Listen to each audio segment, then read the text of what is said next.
Even if I take that as face value, that both your parents were sheds, how did they give birth? They should do a little shop of horrors, but they should have it. They should have it in her house, and she keep letting the potatoes grow. Poor Saturn the alligator passed away, affectionately known as Hitler's alligator by some.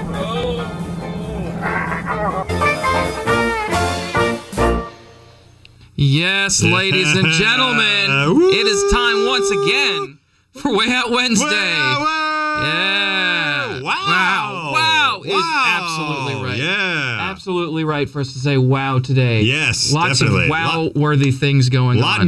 Lot going on. It is, there's a lot of things happening. It's a historic day. Sure, there's a new president, but I don't know if that's what you want to talk about. We want to talk about some real news. Real historic news for you guys. This is the real stuff right here. History in the making. 50 plus years, okay? This man... 50 years, okay. 50 years. So, Russia, all right? Oh. We got some interesting things coming out of Russia. So, when you were younger, did you ever stick things up your nose? I was not a stick-up-the-nose kid. I will admit, though, just to you and to you, that at one point I did snort a nerd off a desk when I was like in second grade, but that's as far as it went. Nothing else jamming up my nose. Besides my finger. I hope I was okay. uncouth. I mean, yeah. Yes, it was one of the Revenge of the Nerds. Okay. It was Booger, actually. It was right up my nose. Nice, so, yeah. Well, I was, I may have done that once or twice, a couple things, objects maybe up my nose, but I don't think I ever stuck a coin up my nose, and if I had, it would have come out quickly. When this man from Russia was a kid, he put a coin up his nose. Trying to be was he trying to be a slot machine? He's like, hey, check this out, put a coin on my nose. And then it didn't come out. Oh, and, yikes. Well, first, he was too scared to tell his mom because she was strict. So he was like, well, I'll just leave it in here. And then, of course, he... inhaled or what? Well, he just forgot about it, is what the article says. How do you forget about a coin in your nose? Like, I don't know. Just think about the smallest coin we have here in the U.S., a dime, and shove that up your nose, and then go, I'm just going to deal with that for a while. Yeah. So he just forgot. So he's had breathing problems. He's 59 years old. I wonder why you have breathing. Yeah. By the way, you're 9 shoving coins up your nose? Yeah. And so he's 59. Actually 53 years. So he would have been. That's 6. a little bit better. That's a little bit better, though. But so he left it in there all of his years, couldn't breathe, and they finally took it out. So here it is right here for you to see.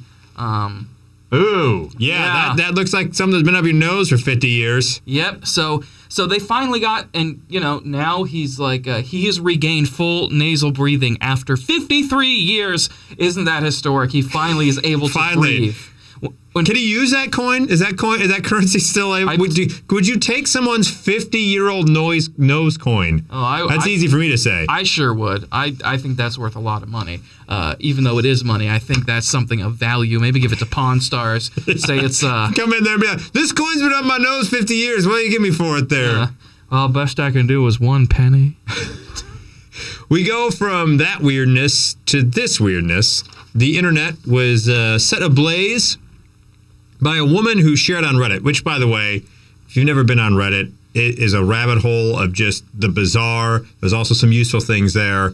Check it out if you have a lot of downtime, because you can spend a lot of hours there. It's like YouTube. You'll get stuck there for hours. Yes, you will. So this woman took video and shared it on Reddit of the way her husband cools off pizza. Because we've all been there, right, Kev? Oh, yes. I mean, you've been there, you're super hungry, and you see that pizza, and you're like, I gotta dive in, and you don't wait long enough for it to cool, and then you burn your mouth, and then the rest of the pizza's ruined. So this guy decides, and it's something he's been doing since college, apparently, to take the slice of pizza, the hot slice of pizza, and then run it under running water in the sink. Let that sink in for a second, ladies and gentlemen. He takes hot pizza, turns on the sink, and puts the pizza underneath there, runs the water underneath it.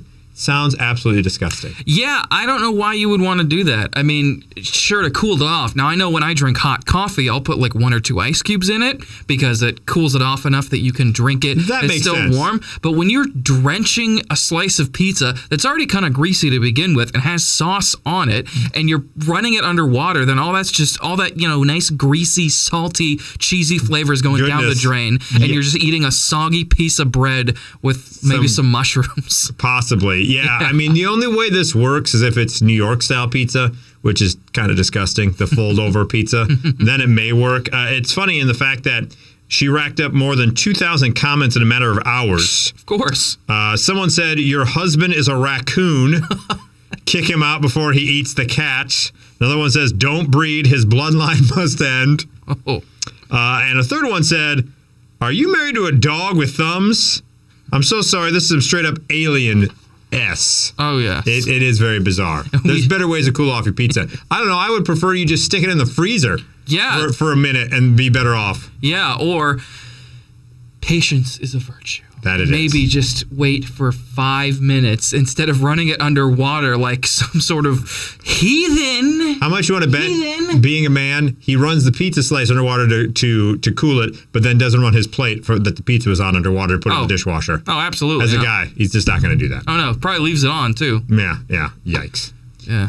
Anyways. So, we go from Reddit to Paris. Reddit to Paris, in which, except the people who went to Paris, according to these reviews, did not like going to Paris. And not why? impressed in the City of Love? No. The one thing, the City of Love, what is the one thing that if you would go to Paris, France, you just might want to see? I imagine you want to go to the Louvre. Right. That's if you're an artsy person. The other thing, obviously, they're big to do is the Eiffel Tower. The Eiffel Tower. See, you would think so. Mm-hmm. I think the Eiffel Tower would be really cool, but...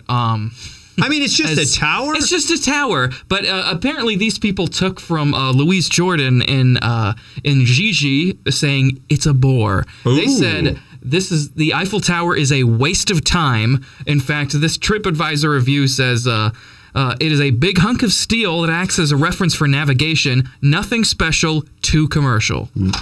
Wait, okay. Do you hear that? Too commercial for the Eiffel Tower? Seriously? Yeah. I mean, I understand they sell a lot of little trinkets and stuff, but too commercial? Has anyone ever... I mean, the Statue of Liberty is a very big landmark and monument, right. But there's a lot of schlock out there with the Statue of Liberty slapped on it to sell money. Of course. So if that person is from America and you go, well, the Eiffel Tower is just too commercial, I don't want to hear it. Here's another good one here. We got a terrible 1-star rating saying waste of time, looks better in magazines. Really? Somehow. It looks better in a magazine? I'll just check the pic. I will fully admit, just going up and walking around on it may not be the most exciting thing, but to call it a bore and give it 1 star, I mean, it's the Eiffel freaking Tower. The Eiffel Tower. You know what? It also lists here the pyramids, okay? The pyramids of Giza in Egypt. This was also part of this article here that said, they do not impress Mr. Worldwide, that was his name, who wrote last July. Far too hot and sand everywhere. Not great. Thanks, Mr. Worldwide. Thanks, Mr. Worldwide. I appreciate it. Thanks for ruining... Well, maybe go visit the Eiffel Tower. Maybe you'll find that. There's no sand there. Yeah, you may not like the pyramids, Mr. Worldwide, but how about a penis in the sky? Hey, that sounds great. We have a penis on the prairie here in Springfield. We got, the big hotel. Well, a penis in the sky because, once again, we end with Russia today and Way Out Wednesday. 2 pilots are under investigation for allegedly maneuvering their passenger jet through the air so that it drew the shape of a penis in the sky. Penis in the sky. I don't know if that's a song, but it should be. Ghost Riders in the Sky, maybe? Maybe. I think it was a B-side. Frank Sinatra did My Way, and then Penis in the Sky was the B-side. Oh, yeah. Basically, the reason why they did it is because they said it was a bizarre act of solidarity with a Russian football team's captain. Because apparently, and let me just say this, Russian football is soccer, a terrible game. So apparently one of the captains of a Russian team was caught diddly-doing there on the pitch, kicking his own balls around, I guess. Can I say that? Sure. So they, in solidarity, decided, well, there's one way to show support for this man and his ball handling on the field is by putting a penis in the sky. So they flew around and There's the giant penis in the sky for everyone to enjoy. And you know what? Good for them. That's a landmark maybe people will actually like to see.